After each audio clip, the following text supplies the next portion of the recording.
A finales de la década del 60 y del 70 comencé a recordar algunas cosas para poder estar aquí, por lo menos allá y no aquí, pero asistir a este acto.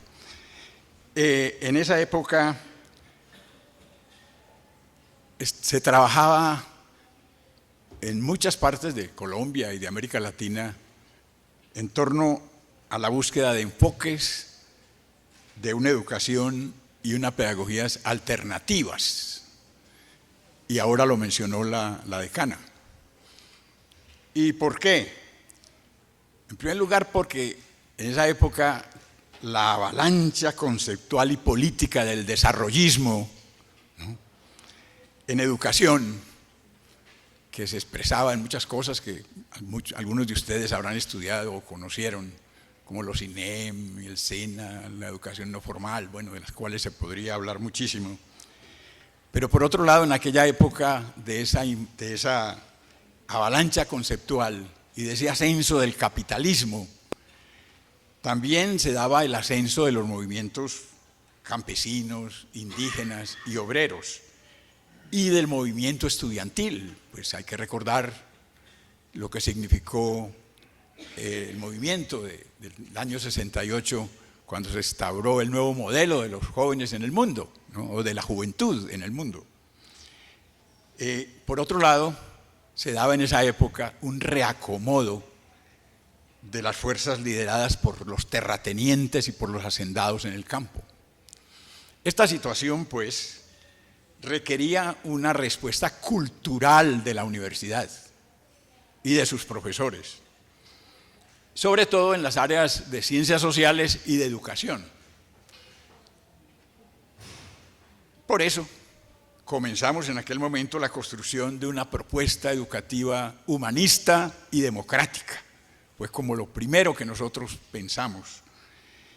Y la fundamentábamos en el pensamiento político-pedagógico de Paulo Freire y diríamos en las características que Anita, su compañera, en algún foro señalaba, ¿no? Politicidad, criticidad, amorosidad, historicidad como elementos claves en su pensamiento. Por otro lado, fundamentábamos esa construcción de esa propuesta en el pensamiento político, también social y político de Orlando Fals Borda. Sobre todo su compromiso político de transformación de la sociedad a través de la sociología del compromiso, y el compromiso académico para superar principalmente el contrabando del positivismo y del funcionalismo como ciencia, ¿no? Y fue así como surgió, pues, la investigación-acción participativa. Y Orlando publicó en el año 70 precisamente su libro de Ciencia Propia y Colonialismo Intelectual, que abrió un nuevo campo a los intelectuales de América Latina y que por primera vez comenzamos a tener una mirada decolonial del conocimiento, del saber, ¿no?, que posteriormente ha venido ampliándose a una decolonialidad no solo del saber, sino del poder, del ser, fundamentalmente, ¿no? En ese momento, pues, estos dos pensadores y educadores constituían como la iluminación teórica del trabajo que se iniciaba en la facultad en aquel momento. Entonces, la propuesta que se inició con esta fundamentación tenía que ser una propuesta participativa, una propuesta dialógica, con fundamento investigativo y con unos conceptos muy potentes que le servían de base. Por un lado, la educación y el educarse como un acto político, ¿no?, como uno de un concepto fundamental. La naturaleza ética de la práctica educativa, y ambas significaban una postura democrática de la sociedad, sin las cuales no se podían realizar. Bueno, comenzamos con estas bases un trabajo en educación de adultos, en alfabetización, con estudiantes, con obreros, y fuimos ampliando el camino con un acompañamiento a organizaciones campesinas y de obreros y relaciones con grupos de otras universidades, especialmente de la Universidad Pedagógica, que hoy nos está aquí representada con una de las panelistas, la profesora de la Universidad del Valle, ¿no? Con sus representantes, Mario Zúñiga y Acevedo, fundamentalmente, Miriam Zúñiga y el profesor Acevedo, y la Universidad del Cauca, que luego se integró, y con lo cual en su momento trabajamos juntos en este mismo propósito. Lo mismo que con organizaciones que en aquel instante trabajaban en esa misma dirección, especialmente el CINEP y la Dimensión Educativa, ¿no? Este trabajo, no quiero entrar en detalles, nos permitió un acercamiento a un movimiento popular que se iba gestando ya en América Latina, ¿no? Recuerden que en esta época pues tenemos que pensar en Allende, en Pinochet, en lo que fue la seguridad nacional, en lo que significó Nicaragua, en lo que significó todo el problema de la guerra en Colombia y de la violencia en Colombia. De manera que en todo el continente se iba emergiendo la educación popular, definido por uno de los presidentes del CEAL. Hace pocos años murió, hasta hace pocos años cuando murió, Raúl Leis, panameño, que la definía como un esfuerzo por redimensionar el trabajo social y educativo con las comunidades y las organizaciones populares, en orden a promover la democracia en su sentido más profundo y el desarrollo de nuevos paradigmas emancipatorios que ayuden a cambiar nuestras formas de ser y de pensar el mundo. Una propuesta política, ética y pedagógica, y una metodología válida, no solamente para la educación de adultos, como muchas gentes pensaban en aquel momento, sino para el proceso integral de la educación. Bueno, en este trayecto, con estas relaciones, se fue conformando lo que llamaríamos un acumulado muy importante, que estaba representado por una fundamentación teórica cada vez en desarrollo y en transformación, y unos contenidos sustantivos de todo este trabajo que yo enumeraría simplemente algunos de sus aspectos fundamentales de la educación popular en América Latina en todo este trayecto que recorríamos. La sistematización de experiencias, uno de los acumulados más importantes de la educación popular a través de América Latina. Los derechos humanos y su enfoque como algo sustantivo en el trabajo de la educación. El reconocimiento de la diversidad, ¿no? La equidad humana y la equidad de género en particular. La educación no sexista y la interculturalidad. Eran como elementos que iban conformándose como contenidos fundamentales de la educación popular en las diferentes expresiones que tenía en América Latina durante los años 80 y 90, inclusive, y en sus primeros ingresos al presente siglo.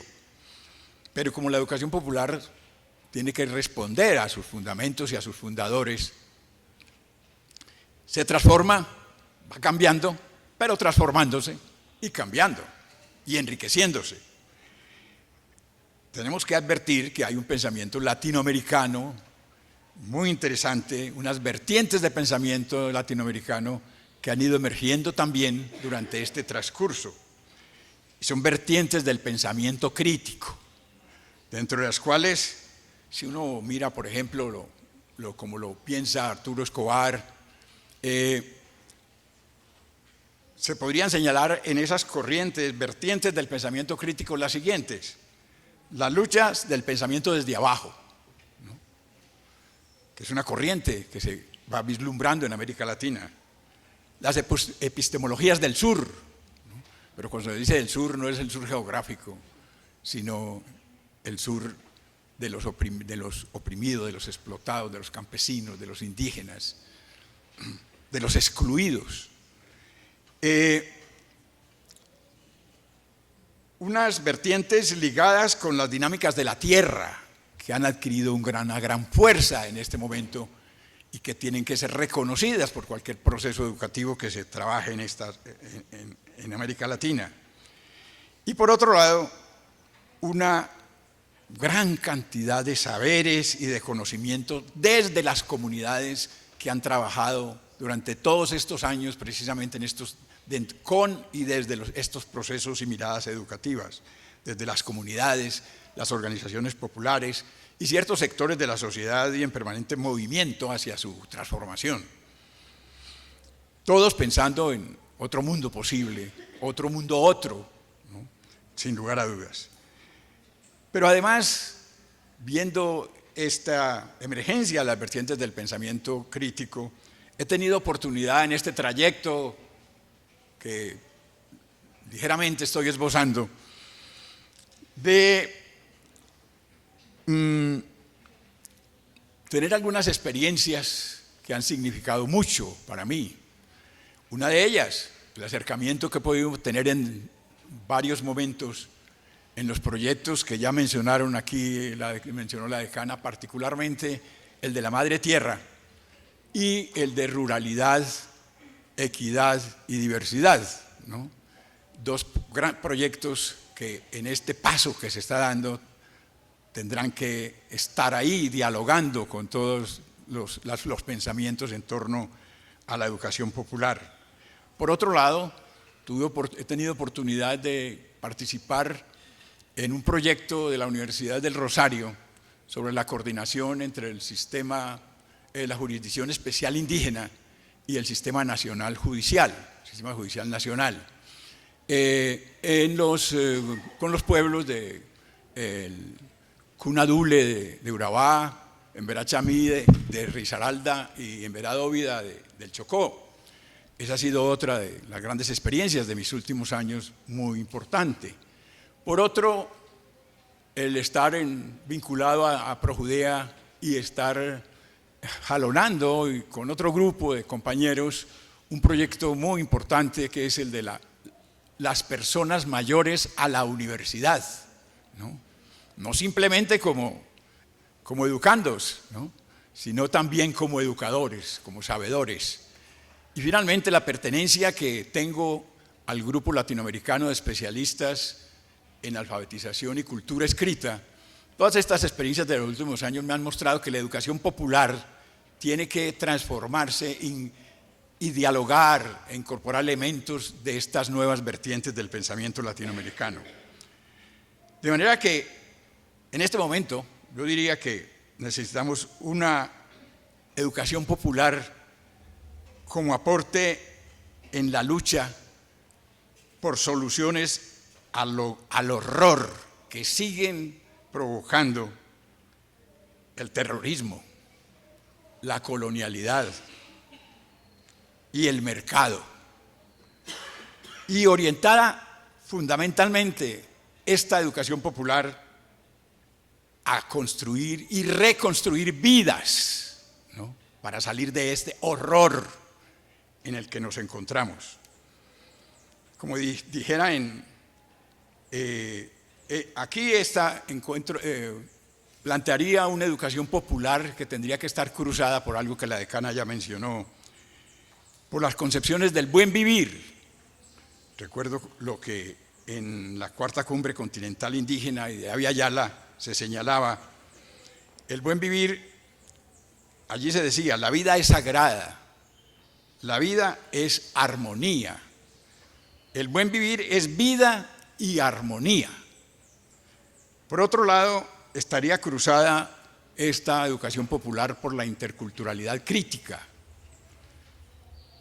por las epistemologías del sur, por la investigación-acción participativa, por la sistematización de experiencias y lo que ellas significan la creación de nuevo conocimiento a partir de nuestras realidades, por la pedagogía de la pregunta como respuesta a una pedagogía como parte de una pedagogía de la respuesta que es la que hemos tenido en nuestro medio y en América Latina. Y por otro lado, pues, una pedagogía en donde modernidad, colonialidad y decolonialidad como su efecto concreto tendrían que ser profundizadas y trabajadas. Hundir las raíces, esa educación popular, como lo hizo inicialmente en pensadores como Simón Rodríguez, como José Martí, como Lizardo Pérez en Bolivia, como Paulo Freire, y ahora continuar con sus raíces muy profundas en el estudio de Frank Fanon y de algunas personas que realmente tenemos que considerar como maestros en esta en esta otra educación, como son Manuel Zapata Olivella y Jorge Artel. Me sorprendía en estos días leyendo sobre cómo en Costa de Marfil, en el África, se celebró en la universidad un encuentro sobre Áfricas y Américas, idas y vueltas, reevaluaciones y perspectivas actuales.